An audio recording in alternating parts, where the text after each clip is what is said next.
How I came to be here was a destiny. It's a true. I never thought I would look after a garden like this. Monet was one of the most important painters in painting history, and his garden was a part of that.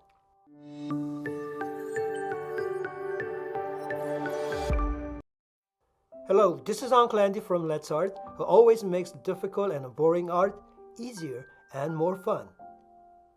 These days, I'm introducing a new corner as a series, right?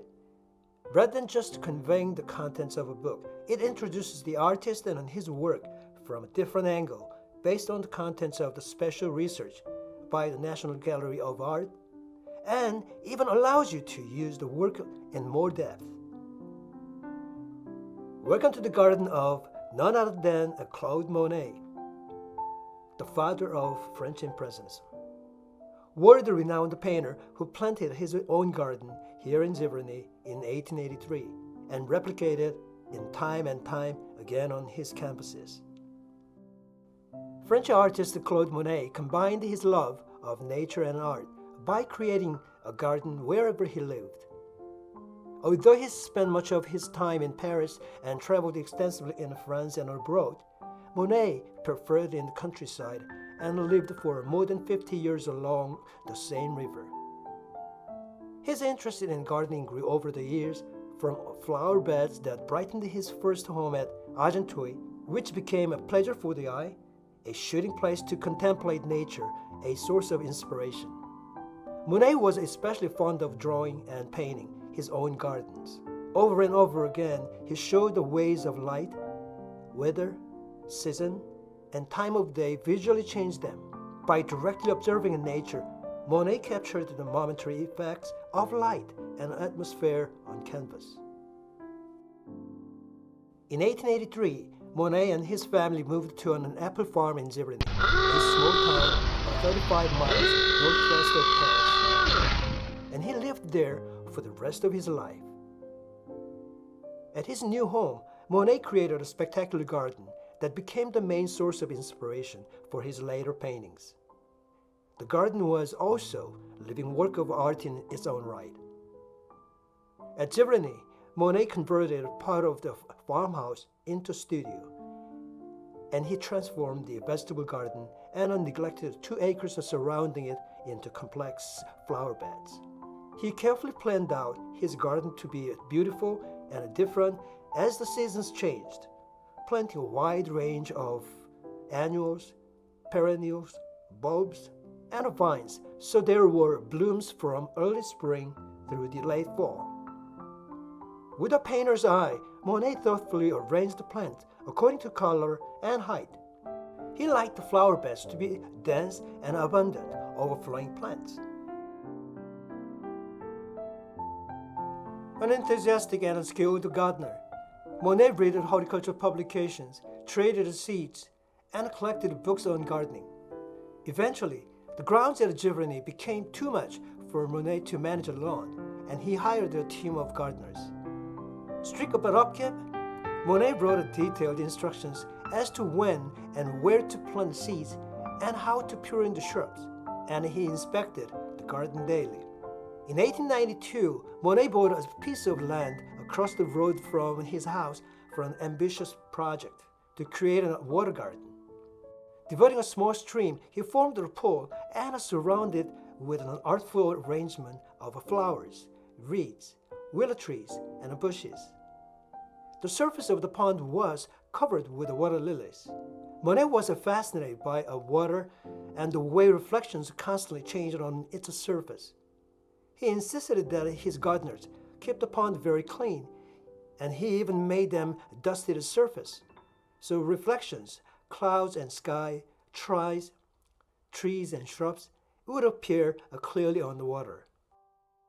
The water garden became the focus of Monet's art for the last 25 years of his career.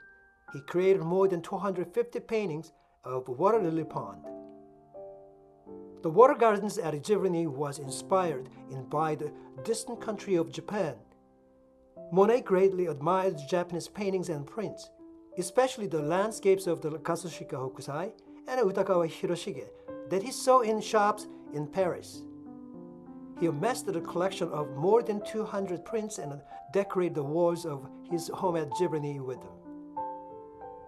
Monet painted a Japanese peonies and a bamboo around the curving banks of the water lily pond to evoke the feeling of Japanese garden. He built an arched wooden footbridge based on the bridges he studied in Japanese prints. Painted in the summertime, the Japanese footbridge is one of the series of views Monet made in 1899. The pond nearly fills the canvas, and the sky is indicated only through its reflection on the water.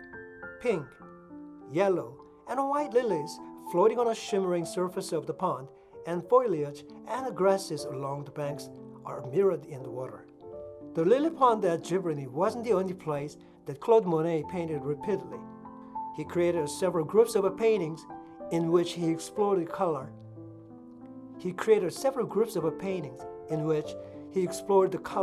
Light, and form of a single subject at various times of day.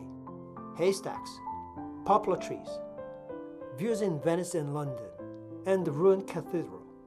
In the winter of 1892 and 93, Monet rented rooms across the ruined cathedral to paint the views of looming Gothic facade at different times of day. He then reworked the canvases memory in his studio at Giverny through 1894, making more than 30 paintings in all. Monet was impressed with the way light creates a distinct mood at different times of day and a year, and as weather conditions change. In the ruined cathedral series, Monet studied how sunlight transformed the facade of the church with ever-changing light playing of the stone architecture. Okay, look at these two paintings. How they compare in terms of subject matter, mood, feeling, color, shape, texture, and points of view. List 5 to 10 things that the paintings have in common. Then list as many differences between the works. Now, draw a series. Create your own series of views based on the same subject. Choose a favorite outdoor place, such as views of your home, school, or neighborhood that you can observe at different times of day and year. Draw the scenes using paint, pastels, or colored pencils. Now, carefully observe the colors and the shadows and try to capture a particular moment in time. Repeat this activity several times at different times of day or season. Examine how light changes the scene and experiment with the different ways of capturing these effects with color. Okay, how about that? I know you can try it in your home and to make a great Monet's painting. So this is for now, and until next time, just have a great day and say goodbye.